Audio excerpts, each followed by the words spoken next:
Olá a todos, bem-vindos outra vez a mais um episódio de E aí, professor? Olá, Walter. Olá, como vai? Estamos bem. Tivemos uma semana tumultuosa? Sim, e vamos tratar um pouco disso. Então, por favor, ore para começarmos. Querido Pai Celestial, há muitas questões no mundo atualmente que clamam por nossa atenção. Mas temos uma mensagem específica e o momento para apresentar essa mensagem está se acabando pouco a pouco. Senhor, sentimos uma urgência de levar a mensagem para que as pessoas estejam alertas ao que está por vir sobre a Terra. Ao tratarmos dessas questões, oro para que estejas conosco, com nossas ponderações, que nos dê clareza de mente e que, por meio do Teu Santo Espírito, nos ilumine, bem como aqueles que estão nos ouvindo. Em nome de Jesus, amém.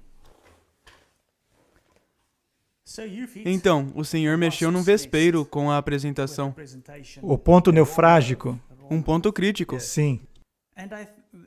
Nós tivemos uma onda de comentários e pessoas tentando dizer algo que acham que o Senhor disse, mal interpretando as coisas, colocando palavras em sua boca. E na maioria das vezes, mal interpretando as coisas que o Senhor de fato disse. Antes de começarmos o estudo, poderia dizer-nos do que se tratou a palestra Este é o Fim? A palestra Este é o Fim tem dois componentes. Um deles é onde estamos na linha do tempo, de acordo com os sinais dos tempos. Este ponto é um ponto independente. A visão é mostrar a proximidade do tempo. Já falei com tantas pessoas, mesmo dentro da igreja, que dizem: o Senhor está vindo, mas não pode ser para agora. Há muitas questões que ainda precisam acontecer. Nós não cremos que a vinda do Senhor acontecerá daqui uns 100 anos, talvez 200 anos, talvez 1000 anos, não sabemos. Tem pessoas que estão dizendo que as profecias sobre, digamos, Apocalipse 13, são condicionais. E que os sistemas tratados nessas igrejas não são os mesmos do passado. Eles mudaram, e talvez essas coisas jamais aconteçam. Quando eu vejo os sinais dos tempos se cumprindo, tenho uma urgência de dizer às pessoas: despertem, o tempo está se esgotando. Então, a alegação de que ainda há bastante tempo, afinal de contas, o Evangelho precisa ir para todo o mundo. Como é que vai se atingir o mundo todo? Hoje em dia, com o meio de comunicação que temos, isso é algo que pode acontecer. Então, meu primeiro alvo é mostrar a urgência da questão. A segunda parte lidou com a semana cronológica de tempos e o que os pioneiros acreditavam. Essa, obviamente, é uma parte profética e possui um tempo específico, que é 6.000 anos para este mundo e outros 1.000 anos para o milênio. Mas não se trata de tempo profético. E vamos falar sobre isso, apesar de possuir uma data. Vamos tratar disso em seguida. Portanto, meu alvo era mostrar a proximidade do tempo. Não sei quantas vezes na palestra eu disse, não estou marcando uma data específica. E mesmo se pudesse calcular uma data específica, ele pode ser abreviado ou estendido. Então, eu nunca marquei uma data específica. Meu crime foi que eu tinha uma data. Se analisarmos os 6.000 anos, obviamente, é possível se chegar a uma data específica. Mas isso não significa que é aí que o fim ocorrerá. Mas pode ser reduzido, ou o Senhor pode atrasar sua vinda. Talvez venha na primeira vigília, na segunda, na terceira. Não entro nesse mérito. E a data que o Senhor mencionou não era para a vinda de Jesus. Não. A ideia era, e se usarmos esse cálculo, a que data chegaremos? Então vamos falar de alguma dessas questões. Isso, podemos tratar disso e seria maravilhoso se os telespectadores também analisassem isso com profundidade conosco. Não queremos impor nada. São ideias que o Senhor juntou. Sim, absolutamente. E informações que coletou. Ninguém é obrigado a crer na semana cósmica. Ninguém é obrigado a crer em nada, pois temos liberdade de escolha.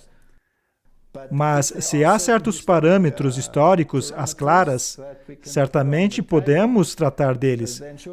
Se vamos aceitá-los ou não, essa é uma decisão pessoal. Do meu ponto de vista, eu gostaria de dizer que se Jesus vier nos próximos anos, ou nos próximos 50 anos, para mim não importa. Pregarei as 3 mensagens angélicas com o mesmo fervor até completar a minha corrida. Com certeza. Vamos analisar o que está ocorrendo e como podemos tratar dessa situação. O grande problema tem realmente a ver com a grande semana cósmica. Esse é um dos slides que mostramos na palestra anterior, onde temos os textos de Salmos e Pedro que dizem, leiamos 2 Pedro 3:8, mas amados, não ignoreis uma coisa, que um dia para o Senhor é como 1000 anos e 1000 anos como um dia.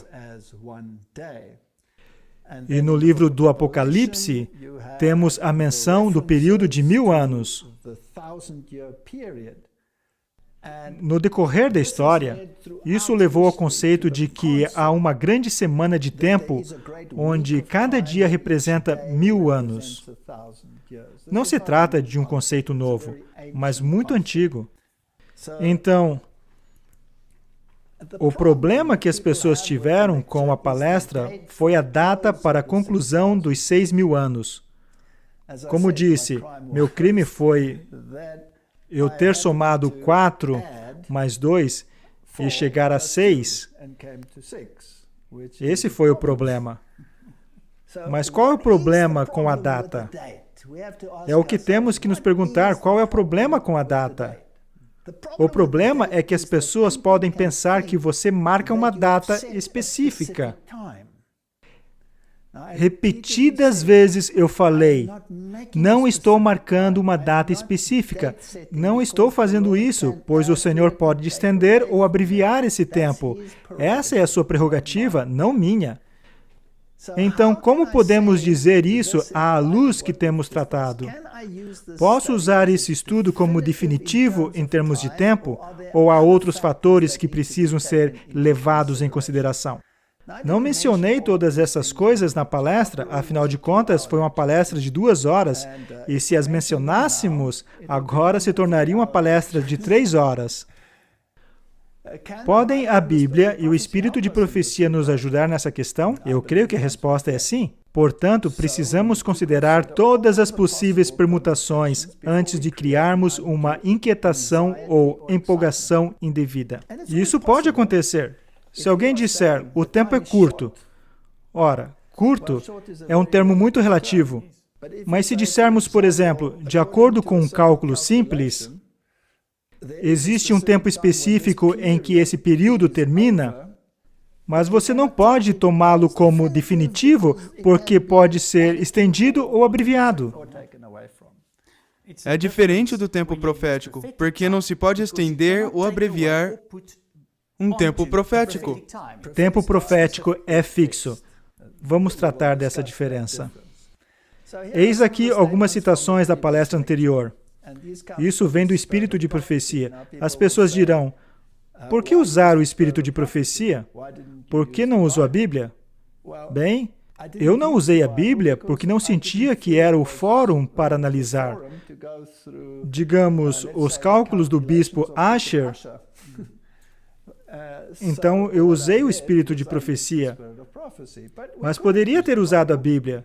E todas as pessoas do passado que estudaram isso no passado usaram a Bíblia. Portanto, vamos analisar algumas dessas coisas. Essas são algumas das citações. O Salvador do mundo não tinha controvérsias com Satanás, já expulso do céu porque não mais merecia ficar lá. Aquele que influenciou os anjos de Deus contra o seu supremo governador e contra seu filho, o amado comandante, e recrutou a simpatia deles para si mesmo, era capaz de qualquer engano. E agora temos a citação: por 4.000 anos ele tinha estado guerreando contra o governo de Deus e não perdera nada de sua habilidade ou poder para tentar e enganar. Ora, muitas das citações não são definitivas no espírito de profecia. Então, quando ela fala do período de 6.000 anos, então é um período de 6.000 anos, e ela pode usar de maneira geral. Não quer dizer que é exatamente 6.000 anos, em muitos casos. Há um outro texto que é muito interessante e que usamos na palestra. Sobre as margens do Jordão, a voz do céu, acompanhada pela manifestação da excelente glória, proclamou que Cristo é o Filho do Eterno. Sabemos quando isso aconteceu? No batismo de Jesus. Satanás estava prestes a encontrar-se pessoalmente com o chefe do reino que ele veio para vencer. Se falhasse, sabia que estava perdido. Portanto, o poder de suas tentações estavam de acordo com a grandeza do objeto que ele ganharia ou perderia. Por 4.000 anos. Agora temos um ponto de partida. Desde a declaração feita a Adão de que a semente da mulher feriria a cabeça da serpente, ele tinha estado planejando sua maneira de ataque. Essa citação já é mais definitiva. Temos um ponto de partida e temos um ponto de chegada. O ponto de partida é quando a promessa foi feita de que a cabeça da serpente seria ferida. E o ponto de chegada é as margens do Jordão, no batismo de Jesus. Essa citação é mais definitiva. Algumas pessoas dirão, mas ela também diz 4.000 anos até o nascimento de Cristo, ou 4.000 anos até a crucifixão. Sim, há citações assim. Se você quiser calcular assim, tudo bem. Mas essa aqui é definitiva e também tem algo mais a esse respeito que a torna especial. Na minha opinião. E acho que temos o direito de dar opinião. O que você acha? Concordo. Muito bem. Então as pessoas chegaram a conclusões distintas. Algumas adotam desde o nascimento de Cristo, outras da crucificação. Eu peguei do batismo, por causa da citação definitiva. Ora, por que para mim é importante que essa data seja mais interessante que as outras datas? Bem, por causa da profecia de Daniel. Vindo a plenitude dos tempos, o que isso quer dizer? Deus enviou seu Filho para remir os que estavam debaixo da lei, a fim de que recebamos a adoção de filhos. Gálatas 4, versos 4 e 5. Esse era o plano da redenção. A vinda do Salvador foi predita no Éden. Quando Adão e Eva ouviram pela primeira vez a promessa, aguardavam-lhe o pronto cumprimento. Qual foi a promessa? Que a cabeça da serpente seria ferido, correto? Saudaram alegremente seu primogênito na esperança de que fosse o libertador, mas o cumprimento da promessa demorava. Aqueles que primeiro a receberam morreram sem o ver. Desde os dias de Enoque, a promessa foi repetida por meio de patriarcas e profetas, mantendo viva a esperança de seu aparecimento, e todavia ele não vinha. A profecia de Daniel revelou o tempo de seu advento. Agora, mais uma vez, o tempo do seu advento, se lermos apenas essa citação, poderemos considerá-la como o nascimento de Cristo. Poderíamos interpretá-la como a crucifixão? Talvez não. Não nessa citação. Mas nem todos interpretavam corretamente a mensagem. Séculos após séculos se passou. Cessaram as vozes dos profetas, a mão do opressor era pesada sobre Israel e muitos estavam dispostos a exclamar: prolongar-se-ão os dias e perecerá toda a visão. Ezequiel 12, 22. O que consigo extrair disso? A plenitude dos tempos foi desde quando? Desde o tempo em que Adão revelou a promessa. e foi revelada na profecia de Daniel. E mais uma vez, chegamos a 27 depois de Cristo. Ora, temos uma citação profética bem específica que não pode ser mudada. E a citação de quando Adão e Eva ouviram a promessa pela primeira vez, podemos voltar à citação anterior de 4.000 anos, e esta se equivale àquela. Exatamente. Ou seja, em minha opinião, essa é a data mais notável, não a crucificação. Isso não faz dela um falso profeta, porque ela estava falando de um período de tempo, o que não precisa ser absoluto. Mas, em minha opinião, essas citações de Daniel são bem absolutas, muito absolutas. Vamos então continuar e ver como Jesus lidou com isso. Marcos 1, 13. E ali estava no deserto 40 dias. Ele entrou no deserto imediatamente após o batismo. Essa foi a primeira fase. Então, ele entrou no deserto para ser tentado e vencer onde Adão havia caído. Ele vivia entre as feras e os anjos o serviam. Depois disso, João foi colocado na prisão. Isso foi 40 dias depois. Ele saiu do deserto e saiu para pregar. É interessante que ele sai da experiência do deserto e estava lá outra vez. Seu ministério estava começando e alguns dos discípulos que havia seguido João Batista foram até Jesus porque João havia dito: eis o Cordeiro de Deus que tira o pecado do mundo. E dizendo: o tempo está cumprido. Qual tempo? Ainda era 27 depois de Cristo, quando começou o seu ministério. Então, ele se referia a um tempo profético, que era a profecia de Daniel. Não há dúvidas quanto a isso. Não se pode mexer nisso. É uma verdade absoluta. Algumas pessoas dizem: por que você usou o espírito de profecia? Ora, o espírito de profecia está em harmonia com a Bíblia, não está? Vejamos o que a Bíblia diz. Apocalipse 20 nos leva ao tempo da abertura do tempo profético mais longo. Não somente do tempo da semana cósmica, que é um período de tempo literal. No livro de Daniel, a profecia de 2.300 dias, após a qual não haveria mais tempo profético para prever, precisamente quando os eventos proféticos ocorreriam. No entanto, haveria sinais que os atalaias teriam que atentar. Vamos a Apocalipse 10, onde essa profecia está sendo revelada. Apocalipse 10, 6. E juro por aquele que vive para todos sempre, o qual criou o céu e o que nele há, e a terra e o que nela há, e o mar e o que nele há. Interessante, esse é o selo de Deus. Também encontramos isso no cerne do quarto mandamento, não é mesmo? Que não haveria mais demora ou tempo. Se tomarmos isso literalmente, isso significaria que o tempo parou. Quando aquele livrinho foi aberto, não haveria mais tempo. É óbvio que não é isso que significa, pois o tempo continuou. O relógio continuou contando o tempo. Isso também significaria que o tempo cósmico também continuaria sendo contado, não é mesmo? Então, o que isso significa? Quer dizer que não haverá mais tempo profético. Mas devemos vigiar quanto aos sinais. Em Mateus 24, 32, lemos: aprendei, pois, esta parábola da figueira. Quando já os seus ramos se tornam tenros e brotam folhas, sabeis que está próximo o verão.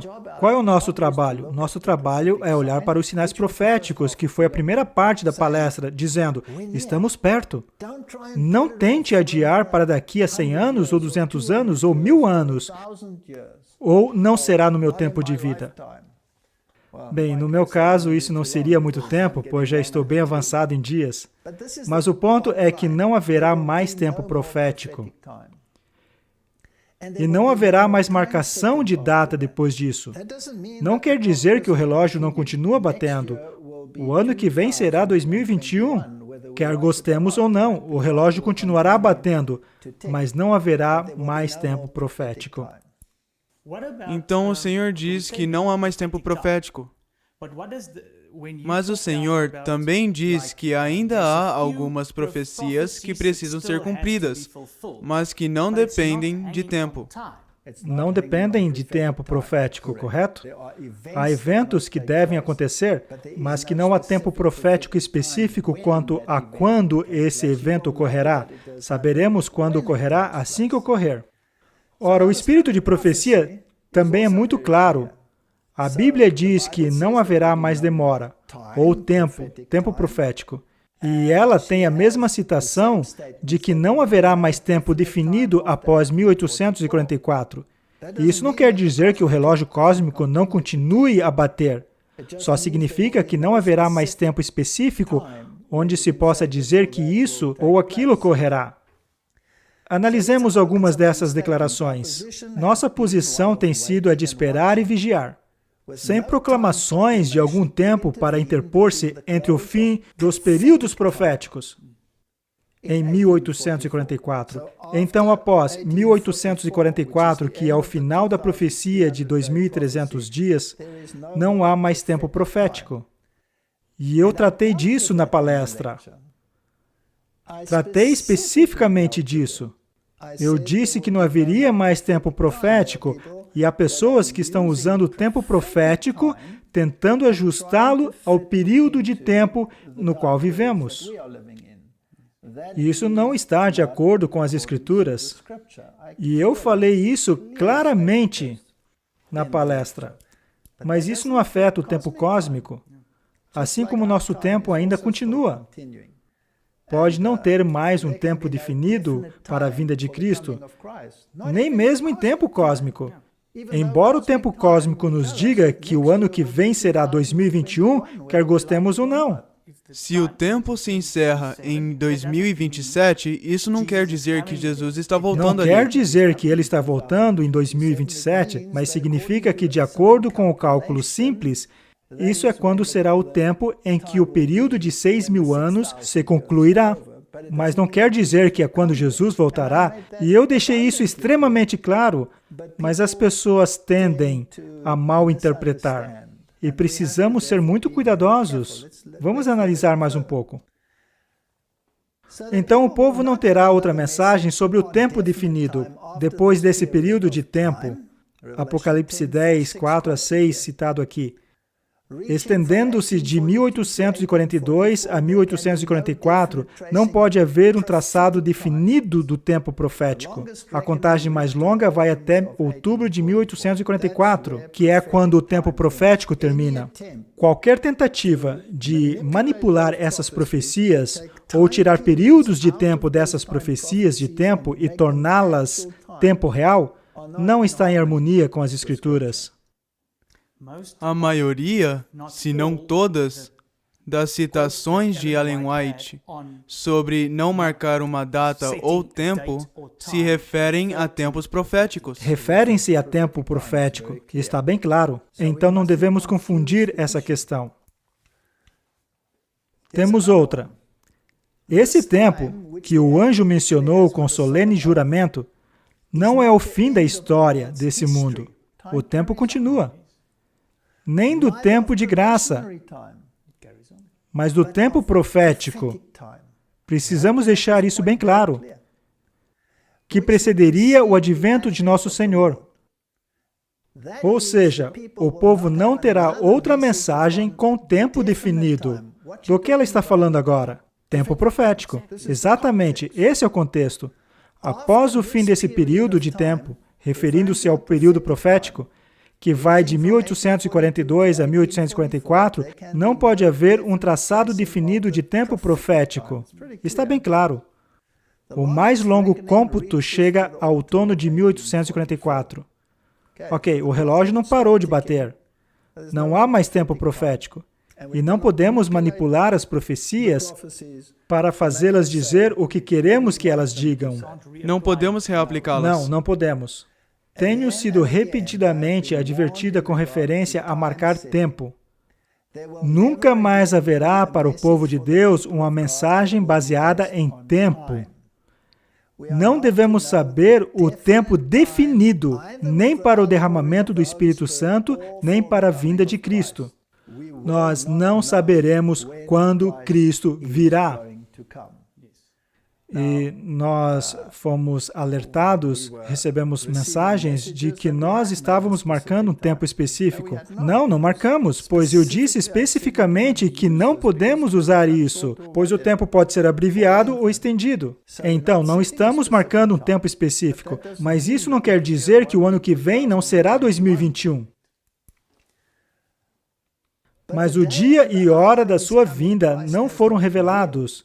Agora, essa declaração é fenomenal, pois lembra que mostramos um documento de Tiago White, na palestra anterior, que ele argumentava usando alguns dos teólogos mais bem informados de sua época, que quando o versículo dizia que ninguém pode saber o dia nem a hora, nem mesmo o filho sabia o dia e a hora. Esse versículo deveria ser entendido como tornar conhecido. Algumas pessoas diriam ter um problema com essa interpretação. Por que deveria ser tornar conhecido? Mas ele sendo Deus, ele deveria saber. Alguns dirão, como Deus ele sabia, mas como homem não sabia. Fica muito confuso. Portanto, vamos analisar essa citação aqui no Desejado de Todas as Nações. É uma fonte original da Reviewing Herald. Então, basicamente, vem da mesma fonte. Então, vamos analisá-las. Mas isso é muito interessante. Mas o dia e hora da sua vinda não foram revelados. Jesus declarou positivamente a seus discípulos que ele próprio não poderia tornar conhecido o dia ou a hora. Ela não diz que ele não sabia de sua segunda vinda. Houvesse estado na liberdade de revelar isso, que necessidade teria, então, de os exortar a uma constante vigilância? Isso aqui é importante.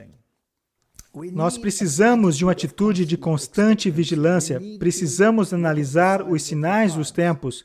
E, obviamente, precisamos que nosso próprio coração esteja em harmonia com Deus.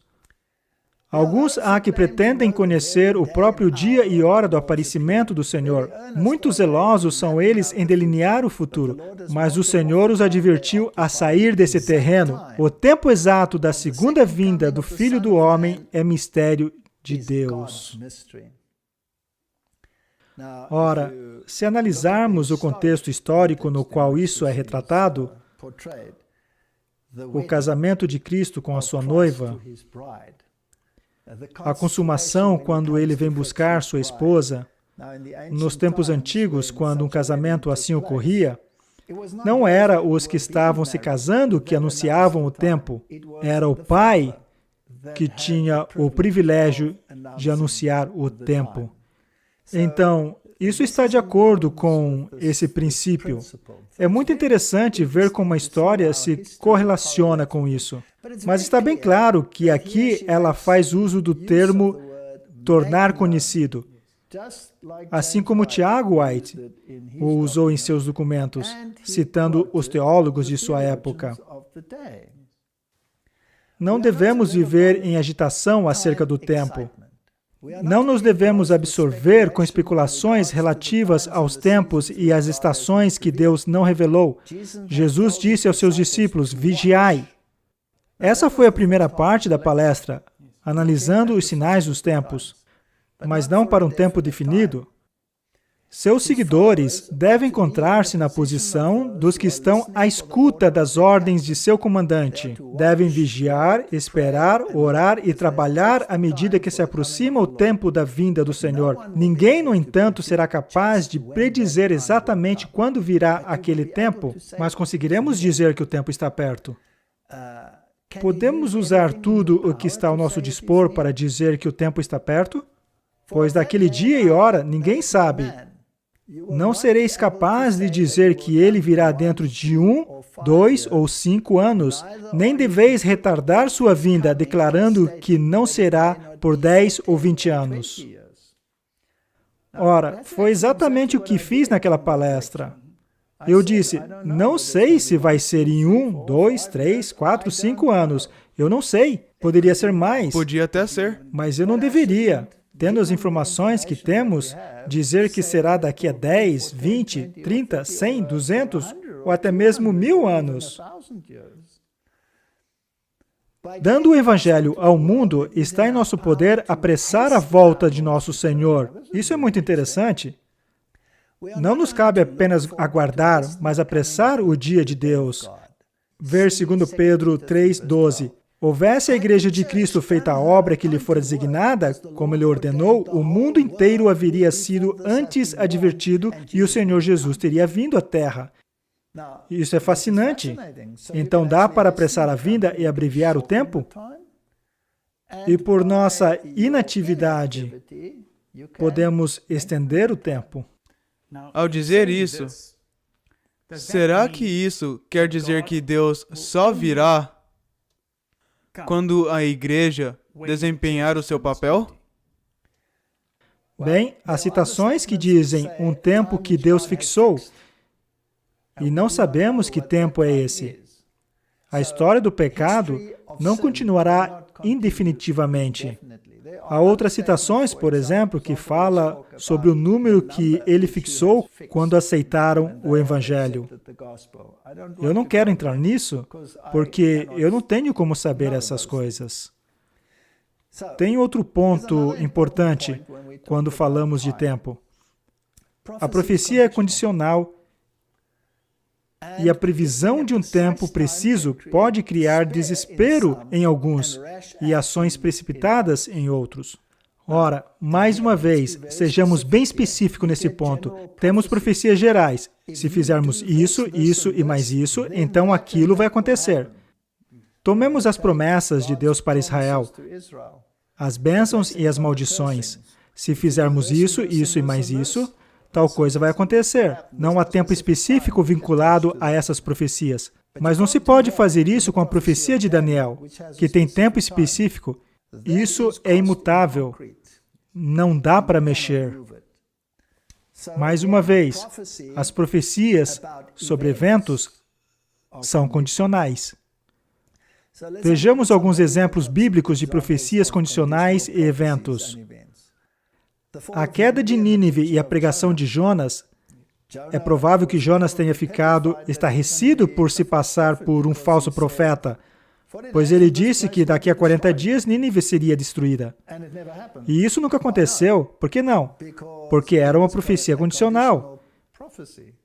Eles se arrependeram, e por causa disso, Deus adiou o juízo inevitável. Nínive foi finalmente destruída? Sim. Quando chegaram ao ponto de não mais se arrependerem, ou seja, existem profecias condicionais. Podemos até dizer que tal e tal coisa vai acontecer e ela não acontece. A destruição de Sodoma e Gomorra é uma situação distinta. Aqui havia uma ameaça de que seria destruída e foi destruída. Mas Abraão intercedeu, não foi? Ele intercedeu. E finalmente disse, e se houver 50 justos ali? E Deus disse, não destruirei. E continuou reduzindo até 10 justos. E cedeu. E foi destruída. Em outras palavras, com o conhecimento de Deus, era absolutamente um fato de que não havia 10, nem sequer 5 justos em Sodoma. E ela foi destruída. A conquista de Canaã. Outra vez, eles poderiam ter entrado quando chegaram pela primeira vez na fronteira de Canaã, mas devido à desobediência, à descrença e ao mau relatório dos espias, e quando Josué e Caleb estavam dando um bom relatório, os outros estavam prestes a apedrejá-los. Então Deus os enviou de volta ao deserto por 40 anos. Todas essas são condicionais. Poderia ter acontecido, mas não aconteceu. Temos também um atraso em 1888, quando ocorreu o primeiro cerco. Havia leis dominicais surgindo nos Estados Unidos da América. Caso a mensagem tivesse sido espalhada em seu poder, como deveria, então Cristo poderia ter regressado já há uns 120 anos. Vamos analisar algumas dessas declarações mais adiante. Eu só queria dizer uma coisa. Se temos o exemplo de Sodoma e Gomorra e temos o atraso de 1888, de igual modo, no fim, poderemos ter o mesmo. Exatamente. A igreja deve estar perfeita antes da volta de Cristo. Mas se Deus sabe de antemão que isso não vai acontecer, por exemplo, então seria como Sodoma e Gomorra. O fim virá. Quando um certo período de tempo que Deus fixou se encerrar, então isso será o fim.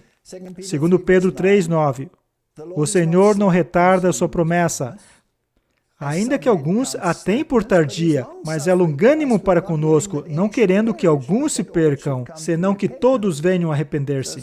Então alguns dizem, por que ele não voltou ainda? Bem, Deus não retarda a sua promessa, ele é longânimo. Ele quer que todos cheguem ao arrependimento. Ora, minha função não é dizer quando Deus deve voltar. Eu só consigo analisar os sinais e dizer que está próximo.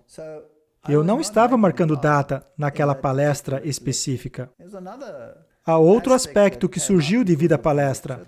Há um medo de que a mensagem será tomada em descrédito, que a profecia será tomada em descrédito, pois o verdadeiro profeta deve estar em harmonia com a Bíblia.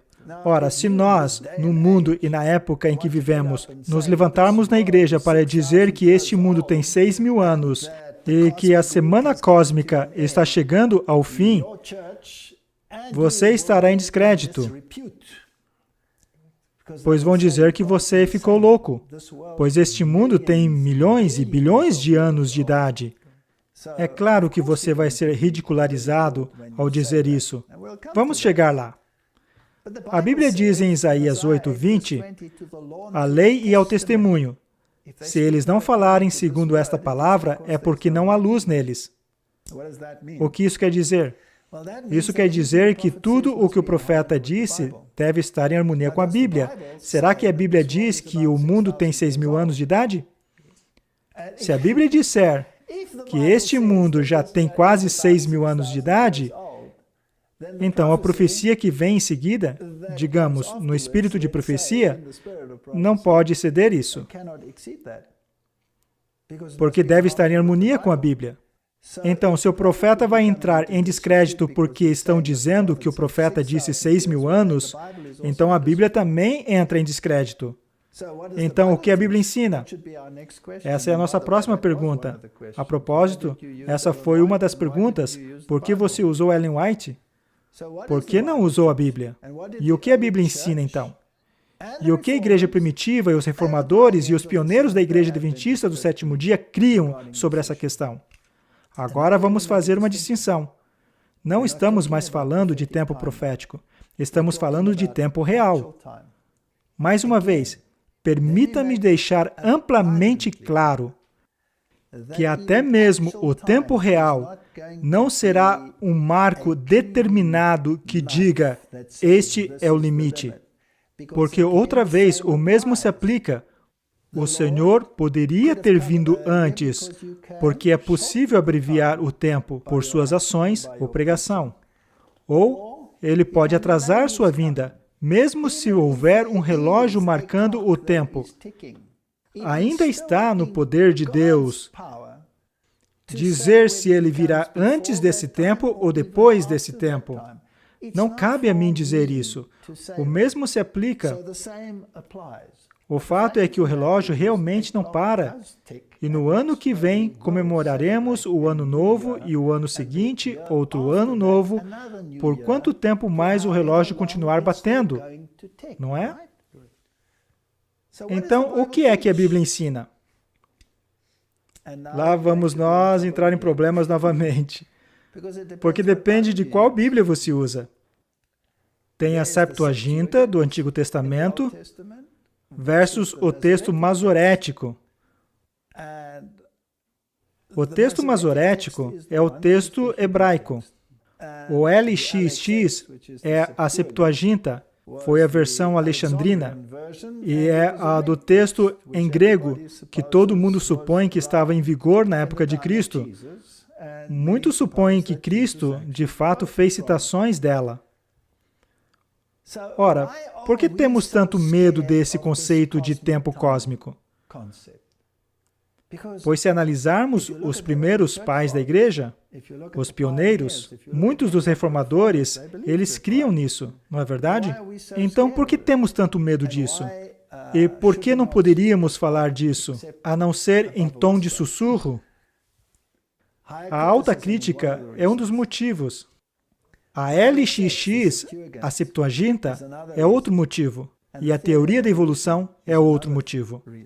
Depois do século XIX, quando essas coisas começaram a entrar no mundo, então essas questões se tornaram sérias. Hoje em dia, ninguém quer falar sobre a semana cósmica. Ora, tenho uma pergunta aos telespectadores. E para você, por sinal. É um crime falar sobre a semana cósmica? Não para mim. Está na história? Sim. Há declarações claras na história a seu respeito. Devemos apagar a história porque não está em voga nos tempos em que vivemos? Não. Será que existem outras pessoas que a mencionaram previamente e hoje estão caladas? Bem, vamos analisar. Pois, basicamente, não queríamos entrar nisso, mas vamos analisar. A alta crítica tende a rasgar a Bíblia ao questionar todas as coisas, especialmente no que se refere à questão do tempo. Eles questionam a questão do tempo. Se os manuscritos não concordam em relação ao tempo, como é que se sabe qual é o tempo? Qual é a palavra de Deus, esta ou aquela? Já tivemos essa discussão. Muitas pessoas não se simpatizam, por assim dizer, com a discussão assim. Mas para mim é muito importante saber, estou lendo o que Deus disse ou estou lendo o que as pessoas acham que Deus disse? Isso é muito importante. Então vamos analisar alguma dessas questões. Vamos à Septuaginta. Há um livro, a propósito, esta é a capa dele. É um livrinho de Martin Klein, mas há tantos livros sobre esses assuntos que chega a assustar. Basta navegar a internet, dá até para baixar a Septuaginta e usar a tradução da Septuaginta ao português. Está tudo à disposição, todos conseguem ler. Então, esse livrinho chamado Thou Hast Magnified Thy Word Above Thy Name, por Martin Klein, tem uma seção bem pequena sobre a Septuaginta. Eu vou ler para que ninguém se sinta inclinado a pensar que somos nós os que estamos dizendo isso. Digamos apenas o que as palavras dizem. Recentemente, tornou-se comum fazer citações ou referir-se à Septuaginta. Talvez o orador deseje soar mais acadêmico, ou talvez seja somente pelo fato de ser a coisa mais comum a ser feita. Ou, mais provavelmente, o orador esteja simplesmente alheio aos fatos. A maioria das pessoas realmente não tem ideia do que é Septuaginta, e mesmo a maior parte dos acadêmicos da Bíblia são ignorantes aos seus muitos detalhes importantes. Para começar, o nome Septuaginta é a abreviação do título latim Versio Septuaginta Interpretum, significando tradução dos 70 intérpretes. E a abreviação como LXX. Trata-se de uma tradução ao grego do Antigo Testamento em hebraico, supostamente traduzido em torno de 285 a 250 a.C., em Alexandria, no Egito. Então, uma versão de Alexandria. De acordo com a lenda, a tradução foi realizada por 72 acadêmicos judeus, 6 de cada tribo. Aqui já temos um problema grave, pois aqueles a quem Deus confiou serem os guardiões das Escrituras foram os levitas, e somente eles. Então, como assim que as outras tribos foram envolvidas? E a propósito, na época em que isso foi escrito, as outras tribos já nem existiam mais, já tinham sido dispersas. Uma observação interessante. É chamada de a tradução dos 70, mas foram 72 acadêmicos judeus que a traduziram. É interessante. Acadêmicos judeus, 6 de cada tribo, Em 72 dias, esse fato em si é muito surpreendente. A pedido de Bartolomeu II, Filadélfo, pelo fato de o grego ser a língua comercial dos dias de Jesus, os acadêmicos alegam que essa foi a Bíblia que Jesus usou, em vez de Bíblia hebraica. A maior parte dos detalhes dessa história vem de um documento antigo conhecido como a Carta de Aristeias. Acho que não temos que analisar toda a carta de Aristeia, mas o ponto importante é que há tanta anomalias nessa carta, as datas estão erradas, os eventos estão errados, que a maioria dos acadêmicos chegou à conclusão de que essa carta foi forjada, a fim de dar autenticidade a esse manuscrito. Então, temos esses erros crassos, de períodos de tempo equivocados, de vitórias equivocadas. Não temos que tratar de todos esses detalhes. Tais erros históricos registrados na Carta de Aristeia revelam o fato inegável de que a obra não é do período de tempo que alega. Certamente, já se disse o bastante para alertar o leitor quanto à real natureza de Aristeias. A Carta de Aristeias parece ter sido escrita cerca de 150 anos do período de tempo a qual alega ser e foi exposta como lenda nos idos de 1705 por Humphrey Hoary, um professor protestante de grego em Oxford, de 1698 a 1706. Estranhamente, porém, os acadêmicos concordam que a carta é ficção, mas a maioria dos detalhes frequentemente repetidos a respeito da origem da Septuaginta ainda vem dessa carta. É incrível como a coisa funciona. Já discutimos que seria improvável que tivessem pessoas de outras tribos envolvidas. E o período de 72 dias também é algo muito problemático. A qualidade da tradução da Septuaginta varia amplamente de livro para livro, de relativamente boa no Pentateuco para incompetente em Isaías. E os Salmos não são muito melhores. Esther, Jó e Provérbios não são traduções fiéis, mas paráfrases. Talvez eu deva acrescentar nesse ponto que, se lermos o livro de Esther na Septuaginta, há tantos embelezamentos que se torna ridículo, completamente ridículo.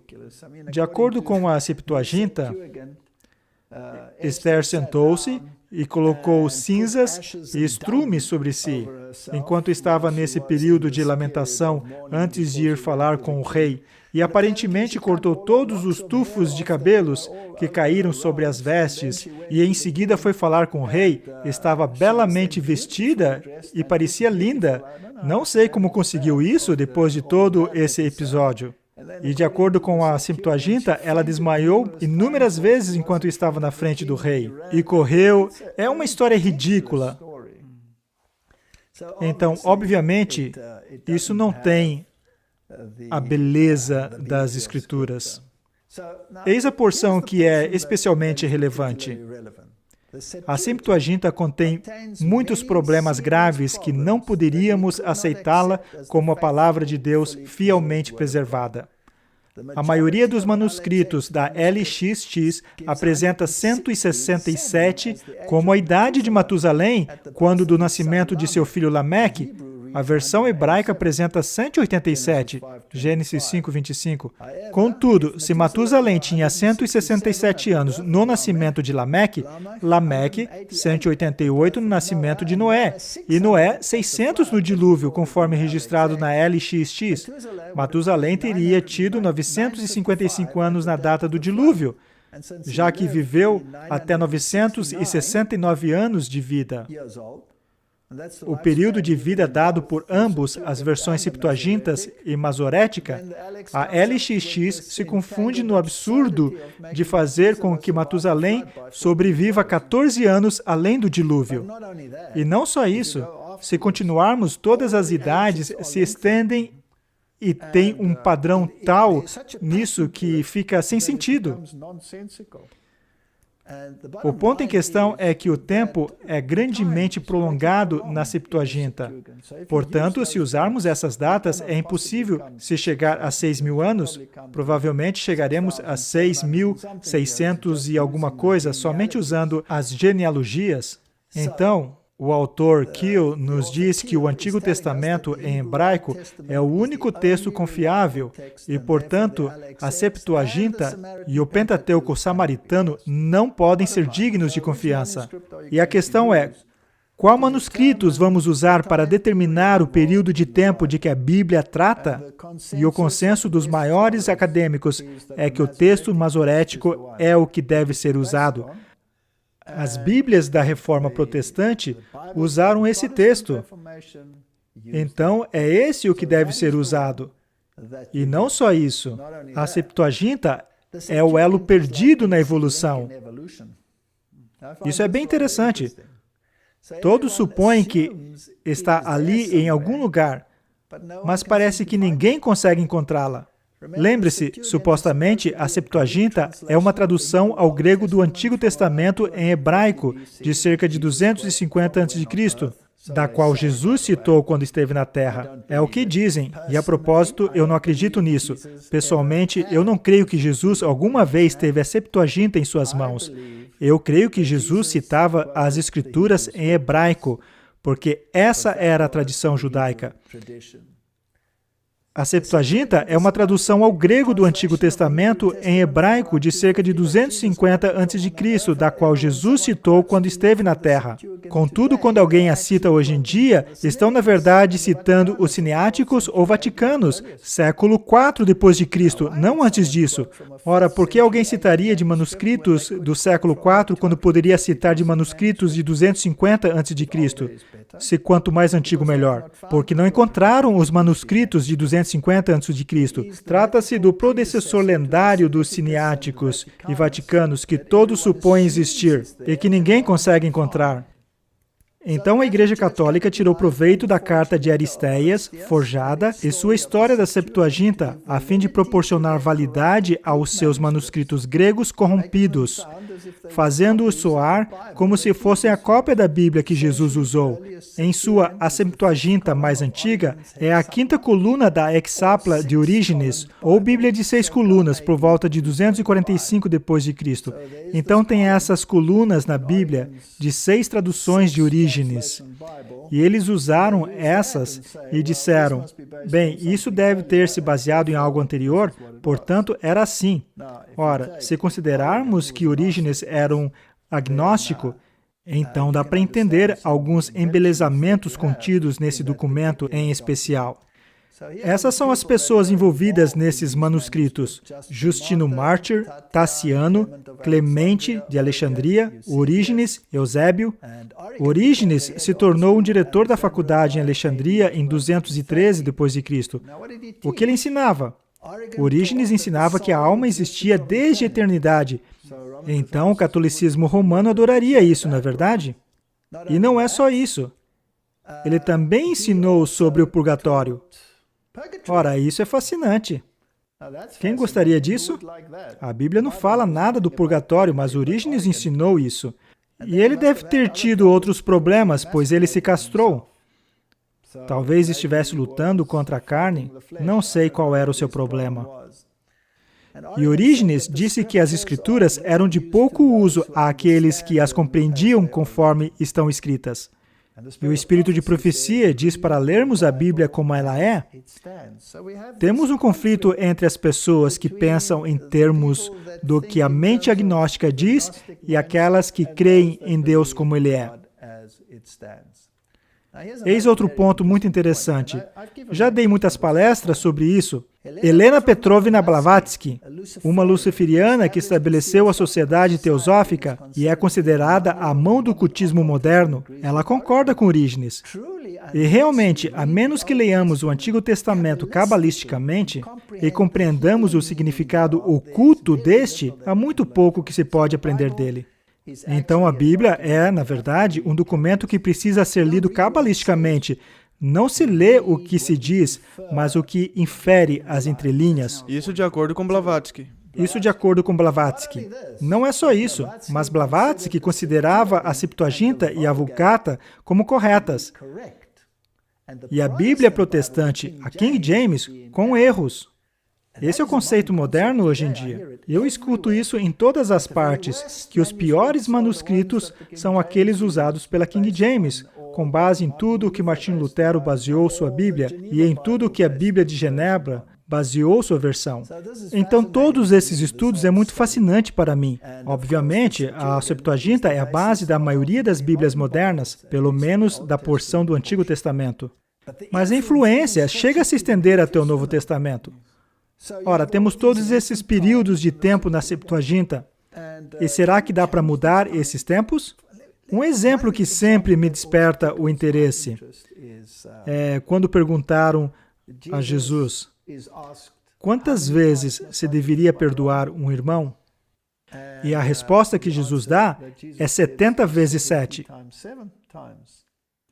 Ora, se lermos as traduções modernas, como a NVI, por exemplo, ela dirá 77 vezes.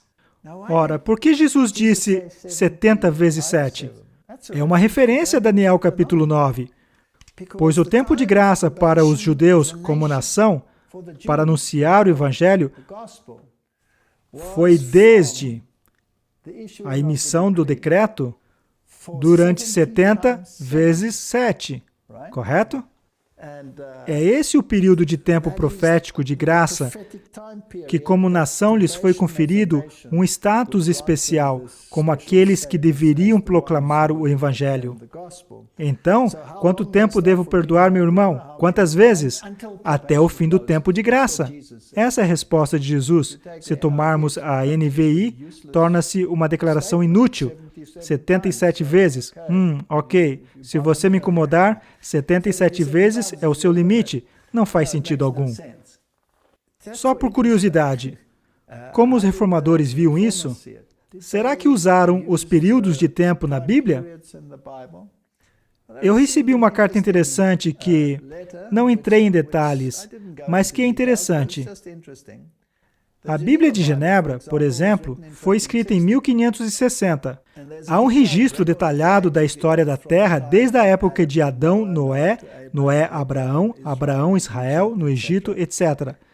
Quando chegaram em 1560, quantos anos haviam calculado que a Terra tinha? Lembrem-se, isso é na época dos reformadores, não é na época de Ellen White.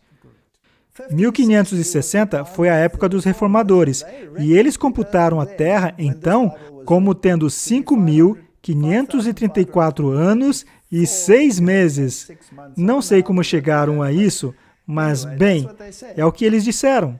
E essa pessoa continuou até 2020 para saber a idade da Terra em 2020 e chegou à conclusão, se acrescentarmos esse tempo, que seria 5.994. E quando os 6.000 anos chegasse, estaríamos em 2027. Isso é apenas a Bíblia, não tem nada de espírito de profecia. É pura coincidência, é só um ponto interessante, não façamos disso uma grande coisa. Mas vamos ver como os reformadores usaram esse período de tempo, ou esses períodos de tempo. Então, a King James usou a cronologia de James Ussher, autor da famosa obra Os Anais do Mundo. James Ussher foi o arcebispo de Armagh, da Igreja de Irlanda, e primaz de toda a Irlanda entre 1625 e 1666. Algumas das versões posteriores tinham notas de rodapé de Ussher. Ussher não é muito aceito hoje em dia.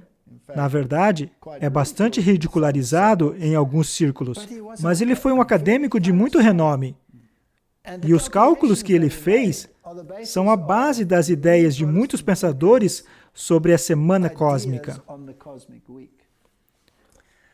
Algumas pessoas creem que Ellen White pode ter sido influenciado pelas cronologias de Ussher em suas declarações. Mas as declarações dela não têm a ver com isso. São bastante definidas. Não são como Ussher, que dá datas específicas para eventos específicos. Por exemplo, Ussher dá uma data exata da criação e disse que foi em 4004 a.C., etc., etc. Não vamos entrar nesse mérito, mas o fato é que os teólogos da história do mundo têm usado a cronologia bíblica para determinar onde estamos na corrente do tempo. Isso é um fato da história.